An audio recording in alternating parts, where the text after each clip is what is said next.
Welcome, I'm Ryan Hicks, and this is Modrn Business, the podcast to learn from franchise business leaders and explore new business technology.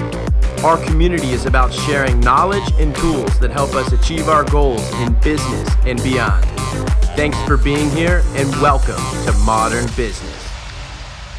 Welcome back, everybody, to Modrn Business Podcast. Thank you all for joining us for another awesome episode. I have a very close friend of mine there's quite a story behind how we're finally here. We were actually supposed to record on March 11th, 2020. And for those that are keeping score, that was the day that the world ended. So we, of course, did not get to do that podcast because we all had to go attend to our family and friends and worry about everything else that was happening, as it relates to a global pandemic, of course. So, we are about a year overdue of doing this episode, and I can't think of a better day to do it than on 420. And you will know that it is very relevant to this brand. And so we're going to have a lot of really awesome conversations about, the fact that they are really the pioneer in this space.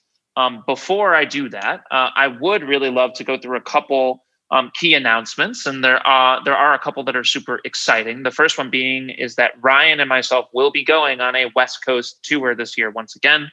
It is going to be from June 7th to June 24th.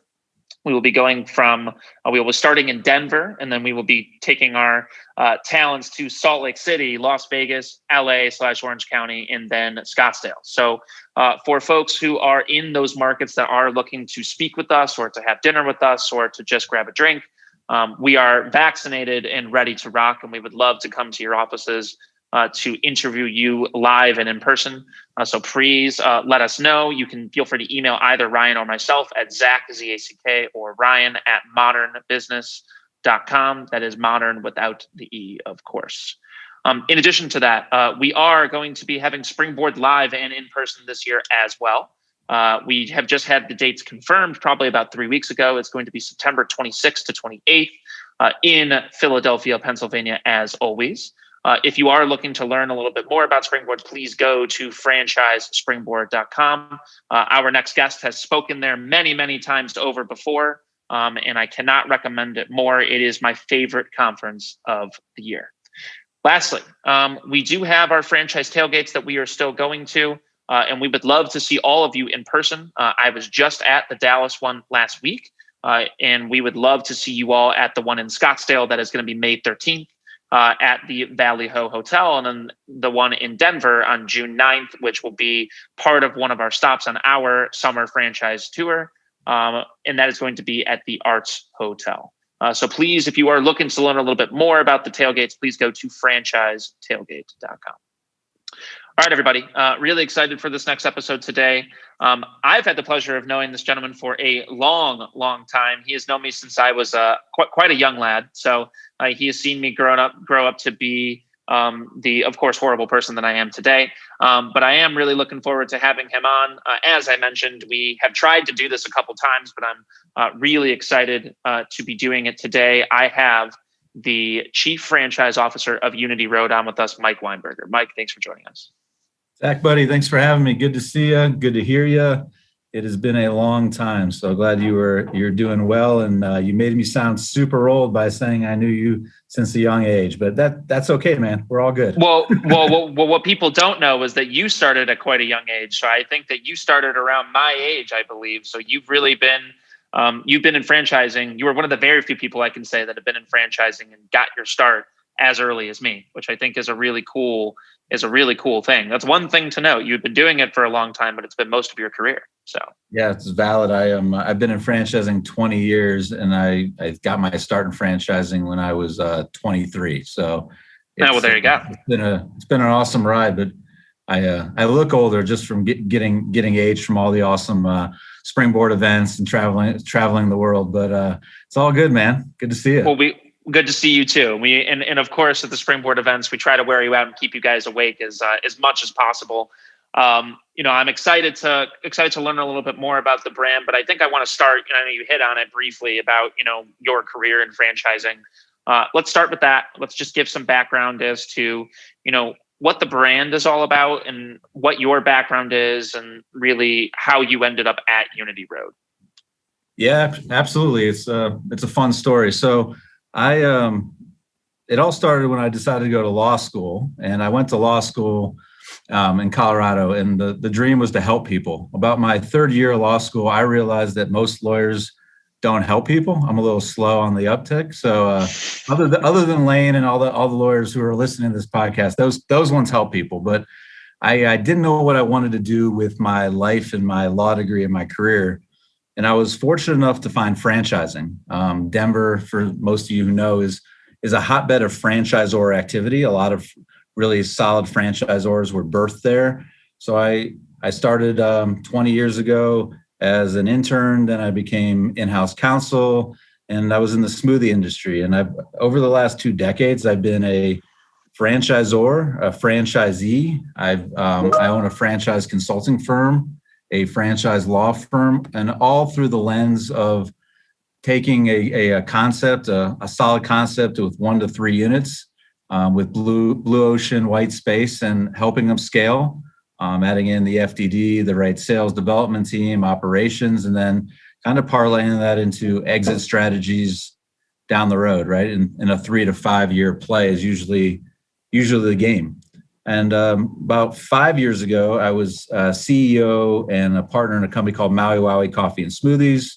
We were selling smoothies and coffees around the globe at any event we could find. And it was great, but at that time, it was time to sell that company. So we sold the company to Kahala Brands, which is the Halo company for Cold Stone, MTY Food Group. There's about 78 food brands under that umbrella, couple thousand locations worldwide. And that was a good day. It was a little bittersweet to kind of part with my baby, so to speak, but it was good. It was the right time, right place for that. And then I woke up the next day, and I think it might have been close to a 420 holiday, and I didn't know what I was going to do with the rest of my life. So I was cruising around Denver, which for those that don't know, is the birthplace of legal cannabis in the U.S., maybe the world other than Amsterdam. And with that, I saw a lot of good people running these dispensaries, selling product, trying to take care of medical needs and recreational needs for their guests and their patients. And honestly, they were getting their ass kicked. And they were getting their ass kicked because it was just them. They had no SOP, no brand, no support, no cash handling. And it was daunting. No one had ever been in cannabis, this type of cannabis before in the world. And I wanted to understand why no one was franchising it, because that's what I do. That's the mindset I use. So without boring everyone with all the details, over the last 5 years, we've formed the One Cannabis Group 5 years ago. And I found a partner that understood how to operate cannabis dispensaries and cultivation. And we've been growing. And we created the Unity Road brand, which is the true intersection of where local business ownership meets cannabis. And we're very passionate about it. We believe in this. And it's turned into something super cool and fun. And it is also the right thing to do. We have over 14 entrepreneurial groups across the United States who are pursuing over 40 licenses. Our first location opens in Boulder, Colorado in June. Recently, we merged with Item 9 Labs based out of Phoenix, Arizona. They have over 50 acres under development for cultivation and extraction, one of the premier growers in the state of Arizona. And we are currently a public company trading on the OTC. So that's a mouthful, but that's what's going on. A lot going on. I mean, there's a lot going on. I'm sure that today is quite busy for you guys, of course. And, I think that it's just very interesting to see that you guys were truly the pioneers in the space, as I really mentioned. And, I think that there have been a lot of people that have been trying to crack this code and have wanted to crack this code for a long time, but you guys really took the mantle and decided to run with it. You got some really awesome execs on your side that have a lot of franchise experience as well that you've worked with many times before, obviously. I'd love to just kind of get an understanding for other folks that are kind of, I guess, they're trying to do something similar, but they're kind of walking the line with all the CBD stores and things like that. talk a little bit about why you guys are different than all those other ones, and really truly to have people understand that you really are the first people that are doing dispensaries in the franchise space, because I need people to understand that there is a difference, because there is one. So let's talk a bit about the differentiators and what you guys are doing that others that are doing anything even remotely parallel to marijuana aren't doing. Yeah, sure. No problem. So there's a lot of offshoots on I call them the newbies when you come to cannabis and CBD. So CBD has no THC in it. So there's no active psychotropic ingredients that actually get you high, is what they call it. Mm-hmm. So there has been an onslaught of CBD franchises and CBD stores and CBD products opening across the US. The interesting wrinkle there is CBD is not as regulated as cannabis. The FDA has not put out their final guidance yet. And my personal opinion is you just have to watch, just like where you eat and all those things and where you shop, you need to watch which CBD products you're putting in your system. So there's been an onslaught of that. For us, our niche and what we really do, and I appreciate you acknowledging it, we are the pioneer cannabis franchisor. With that comes a lot of hoops to jump through, a lot of hurdles, a lot of struggles, but we believe that these businesses, the dispensaries in particular, should be locally owned and operated. And that means a lot in franchising, but in cannabis, it means even more, because there are over 10 cannabis companies in the world right now that have over, a $2 to $5 billion market cap. And what that means is they are buying a lot of the licenses and grabbing a lot of license and basically early on creating monopolies. And our take is that we don't have equity in these businesses. We are a multi-state operator that competes with the bigger ones by keeping money in the communities and taking multi-unit franchisors and franchisees that I've known for the last 2 decades, and it's the next bite of the apple, right? Let's just say food is underperforming and some of the fitness concepts are changing. Well, what's the next thing in franchising? I truly believe it's cannabis, and it adds to co-tenant synergies, and it adds to shopping centers, and it is the smallest retail footprint I've ever seen. That our average dispensary in Denver spins off $3 million top line, right? So out of 1,500 square feet, mind you, and there's other ones that do 5 million and 7 million. So it's a really interesting model that we really want to help local business people get into, and we handle everything for them, meaning it's just like any other franchise, the construction, the real estate, but it's cannabis. So it is one of the most regulated industries in the US, if not the world. We had no compliance. We help them through the licensing process to make sure they're awarded licenses. So it is not for the faint of heart. And there are some other good groups beginning on the cannabis franchise journey, but they're really early on. They have, if you ask them if they have an FDD, they might say they have a UFOC, and then that they're a little dated, and that they're working through it. And what makes Unity Road really work is it's not me, it's everyone that works with me, right? We have over 85 employees that are dedicated, that come from the cannabis and franchise world. So we were able to marry those two worlds with subject matter experts. And that's what makes Unity Road sing. And that's where people I really think struggle to get into this business from a franchisor perspective, is they might be kick-ass at cannabis, but they don't understand franchising, or vice versa. It's the marriage of the worlds that really truthfully has allowed us to be successful and get to the point we are today. Without the team, we wouldn't be here. Yeah, I think that it's, all those distinctions are important to make, because it's complex. There are a lot of layers to what's going on in your industry right now. And, being the first is not always the easiest, as you kind of alluded to. I think that, you guys were fortunate in a lot of ways, because I think that I like to think that cannabis was pretty COVID proof, but I think that, I'm kind of curious to talk through, how you really saw the industry change due to COVID. And, if there was any wrinkles as it relates to delivery or anything of that nature that was made possible because of what was going on, because of medical cannabis, and why people should really still invest in it based off of what's happening in the world. I personally think there's a lot of reasons for that, of course, simply because there's just a huge market opportunity. But anything that was birthed out of the pandemic at all that you guys really saw that you had to change just based off of, how consumers were able to actually consume the product because they were locked inside?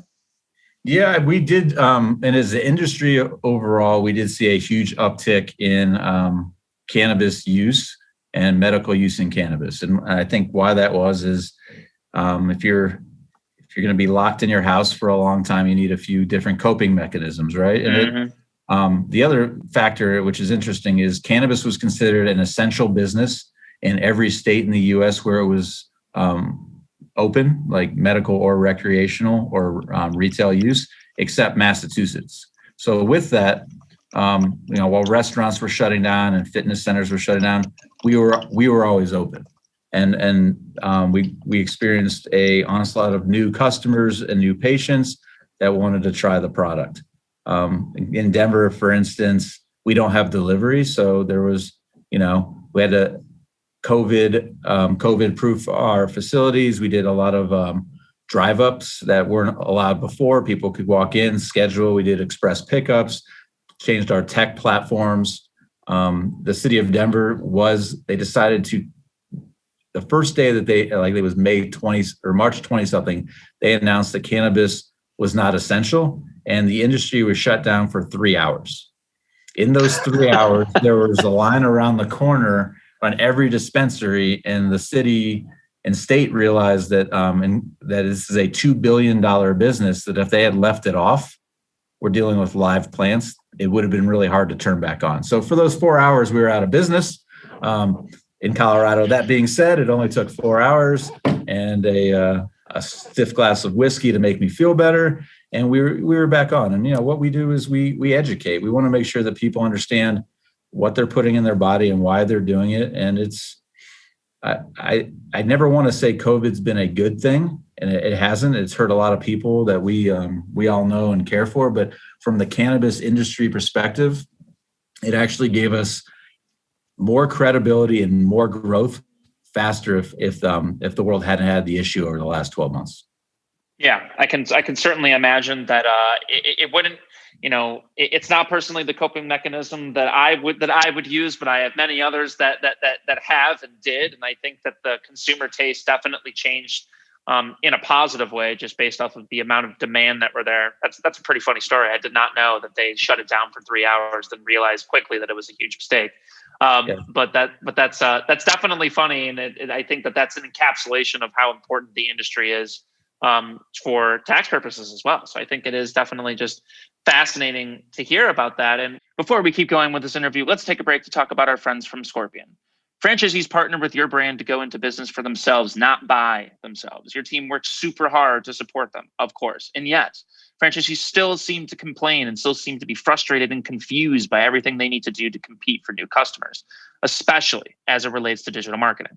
With social media, Google search, video, YouTube, everything in between, it's a constant struggle for your team to really be able to keep up and provide that support that the franchisees obviously are buying into and what they deserve.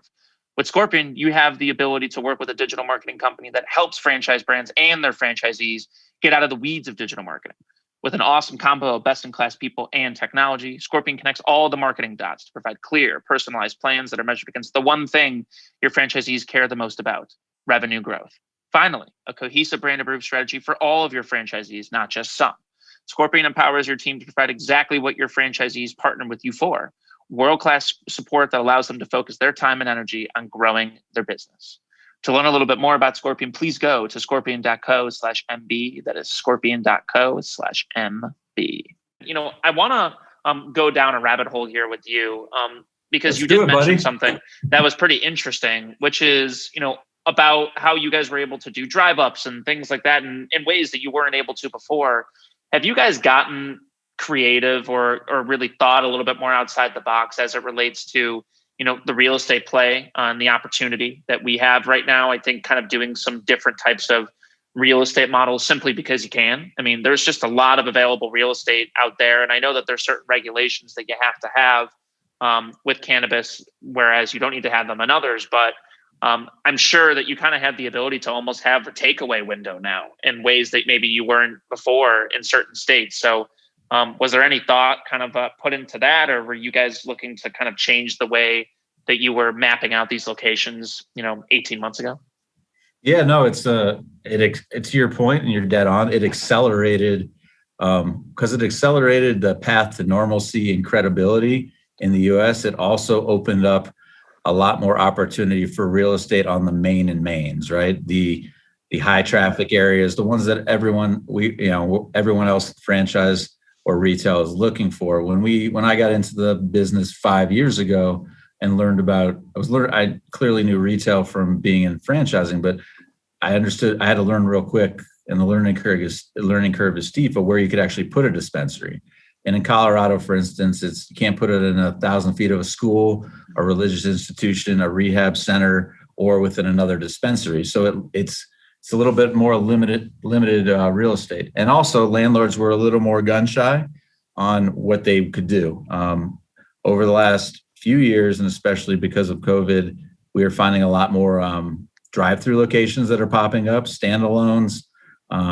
At ICSC and Recon a year and a half ago, it was we walked in and we had a pretty solid line of people looking to discuss with us. What it turned out to be is because cannabis is so widely used and acknowledged in the U.S. that I truly believe that we are the smallest anchor I've ever seen in a shopping center.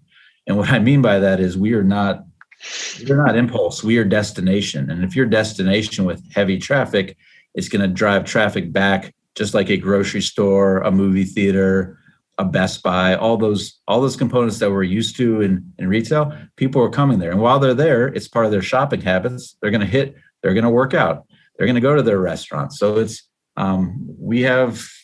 we're blessed because we have a lot of people who would like our particular brand and our franchisees in their centers or on their properties, and they understand what this means to the rest of the tenants and us. And we're super creative. We can go as big as we want. We can go super small and do drive up only. We've kind of looked at a few of those options. Delivery and drive-throughs are a big portion of what cannabis is moving towards right now, and COVID kind of accelerated it. It's interesting to see that. And I think that there's questions that I want to get to later about the technology behind that and what you guys are able to do just simply because you're a publicly traded company and, you're vertically integrated and which I think has its advantages because you guys are able to be pretty nimble about your operating system and your inventory system and all of that. And I'd like to go through that in a little bit, but before we do, I do still want to kind of stay on the franchise development / real estate side of things. And I want to ask you one more question, just because I know that, you do have a pretty big background on the franchise development side. And so, when you're looking to candidates that you're typically taking this type of, franchise opportunity to, this is a little different than what you have done in the past, but I think that there's a huge opportunity. You mentioned earlier about how there were certain food concepts that were really suffering during this. And I think that, many interviews that people have listened to over the course of the past year with us, they've heard that in the people's voices. And I think the same goes for a lot of spaces that are in traditional types of retail or in fitness and things like that. What type of person are you guys looking for that's really an ideal candidate? Do they have to be a cannabis user? There's all sorts of, preconceived notions and stigmas that you guys likely deal with candidates that I think it's good for you to set the record straight on all that. Cause I think a business is business, right? And that's how I see it. But I think that, because it is such a new idea, let's talk a bit about some of the candidates that you guys have had success with so far, if there's any correlation to any of them or anything. Absolutely. Yeah, there is a preconceived notion sometimes about who uses cannabis or who is in the cannabis business, right? And for set the record straight, I'm not in my basement. I'm not sitting in front of a bong. I actually I've never been busier. And out of our 80 plus employees, I'd say 30% have never touched the plant. They've never used cannabis. That's not why they're in business. They see They see it as they see it as a healing plant, a way to help people. They see it as a vehicle for change, and they also see it as the new industry in the U.S. They see it as alcohol pre-prohibition, and that's where we're at. Our franchisee selection process, I'm blessed.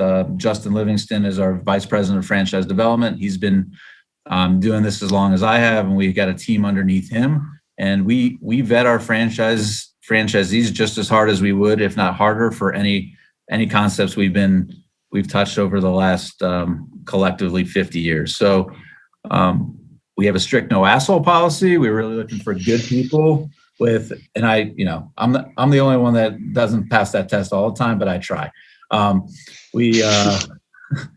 So we vet very hard. There's a lot of hoops to jump through, a lot of homework. We're about people with the same mission, vision, values.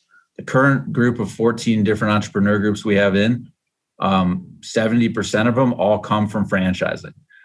Planet Fitness, multi-unit franchisees. Subway, multi-unit franchisees.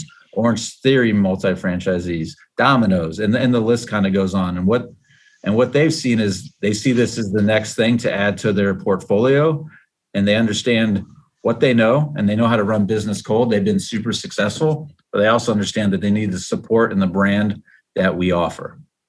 In conjunction with that, the ones that aren't from franchising have had pretty successful exits in business on their own right. A gentleman sold an insurance company for north of $20 million. Another father-son combination has sold their family construction business after 3 decades, generational business. And it should be noted that because cannabis is still federally illegal, there is not a possibility to pull a bank loan or an SBA loan. So these are people coming to the table with $1 to $20 million that they're investing into the Unity Road brand. As banking is going to continue to open up over the next couple of years, I do see more and more opportunity, but it's almost the opposite of other things where you're going to get someone in who really wants to try but hasn't earned it yet. These are all people taking the next bite of the apple. So it's pretty exciting. Yeah, you're getting some sophisticated people because they've got no choice but to roll with it all the way through, and you guys are getting the cream of the crop in that way, which I think is definitely an interesting wrinkle. And I never actually really thought about it that way, is that because it's federally illegal, you can't get an SBA loan. So yeah. That is definitely pretty interesting. And I hope that does change in years in the future as well, because I think that it would be, an interesting, facet, and it would really change the business it would really change the way that you guys do business, I would imagine, because, owner operators are, of course, the bedrock of franchising. So it would be fascinating to be able to see, what that would look like. Because to your point, it's 1,500 square feet. It's not like it's a huge footprint. So that's typically not price prohibitive for people that are getting SBA loans and such. So it will be interesting to see how that evolves. So I want to get into some education pieces that you guys do on the marketing side. I know that this is an industry that is very popular, but I think that people that are against it are really against it, and vice versa. So I'm curious to kind of hear how you guys go about acquiring new customers and how you guys go about really retaining those customers, because it is a really noisy space as well. So let's talk a little bit about that, new customer acquisition, and then also how you retain those people once they're there. Yeah, absolutely. So I call us a little bit of a cannabis 2.0 or even 3.0. And for anyone that's been to the first step in getting customers is customer acquisition, right? Mm-hmm. So in customer acquisition, if anyone's been to a dispensary, over the last decade, they've been changing a lot very quickly. And a lot of times what they call is deli style, where you walk into a dispensary and you're greeted with someone who grunts at you and asks for your ID, and then asks you to sit in a chair like you're in a dentist's office about to get a root canal, and you're waiting in a room where you don't know what's on the other side of the wall. That's scary. That's scary for anyone on a first-time basis. And it doesn't really lend to lessening someone's anxiety about purchasing cannabis or even just learning more and being educated. So the first thing we did is we knocked out the wall, and we took out the the person that grunts at you, and now they smile at you and they say, "Welcome to Unity Road. Have you been here before?" And it's all about that first impression. And then, so that's our host. And then when you walk in, instead of the deli style, where the only place I truly believe there should be deli style is at a deli, where you're in New York, where you're going to get a pound of pastrami or corned beef, right? Mm-hmm. Instead of waiting in line and going up to be rushed in your shopping experience, and you got the guy behind you and you can feel his eyes burning a hole in your neck, you walk into a Unity Road location and it's wide open, and you're able to shop and look at products and ask questions to our guides as you mill around, just like any other shopping experience you have. You have that in you have that at an Apple store, you have that at the grocery store, wherever you go, a wine store, a liquor store. Cannabis doesn't really have that. Out of the 4,000 dispensaries, I'd say only 20% are starting to evolve to the point of a true shopping experience. And that's what we have. So we're there to educate and teach. All our information is kept with our hosts and our guides, and it's on a tech system, our POS system, that allows people to curate the best experience for them. And also, we only talk about supply chain. We only curate the best products. So we're able to. It's a very noisy space. There's a lot of new products out there. But for us, because we're multi-state and we know a lot of the players, we're able to put only the best products out there. And what I mean by best products is the curation of those products, whether they're organic or not, how they're produced, who owns those companies, and what they give back to the community. And with that, we kind of own the shelf space, and it defines a really unique experience for not only that acquisition, but that retention. We email you when new things are coming out. We can do delivery. There's express line checkouts, all the things that you're seeing in all the new food service, right? And some of the other quick service that's kind of come out because of COVID. We do that plus some, and it's a delightful experience from the people that we've got the feedback from. And it also allows us to stand out in a crowd. And the only other kicker, which, it's better to be lucky than good, is these are local people who own the business. So when you walk into any other dispensary in the world, they're not owned by people from there. Maybe a few, right? There's a few locally owned and operated, but there's no big chain that is franchised, and you're able to connect with them. And that's what's going to help us stand out. We have the power of the big companies, but we have the face and the right thing to do of the community. I like that. It's definitely a good tie-in. And I think that the retail experience is so important. And I didn't really know much about, how it normally has been, and why that really goes to show that having that franchise experience makes a tremendous difference. That you may be great growers, or you may understand how to game the system and getting a license quickly, but if you don't know how to do the things that franchising is built on, which is acquiring customers and then retaining them, and having technology to boot, and having it all tie in, and having that a consistent experience, I think that is obviously really important. And it makes sense as to why you guys saw there being such a large opportunity to disrupt in the industry. There was a question that was birthed out of this, which is, there's a lot to know when you're doing these things. So is there anything that you guys do to help train up your people, just to anything interesting or unique that you guys do to help train up your people? Because I feel like it's almost like you have to be a sommelier for wine or something like that. It's kind of a similar experience, because there's just a lot of nuance to this industry, and what each strand can do and things like that. Yeah, it is that great point. We have a director of education and training, and she teaches Cannabis 101, 102, 201, 202 to all new employees and all new franchisees. And then, because the industry is so nascent and new, there's always new products. There's always changes.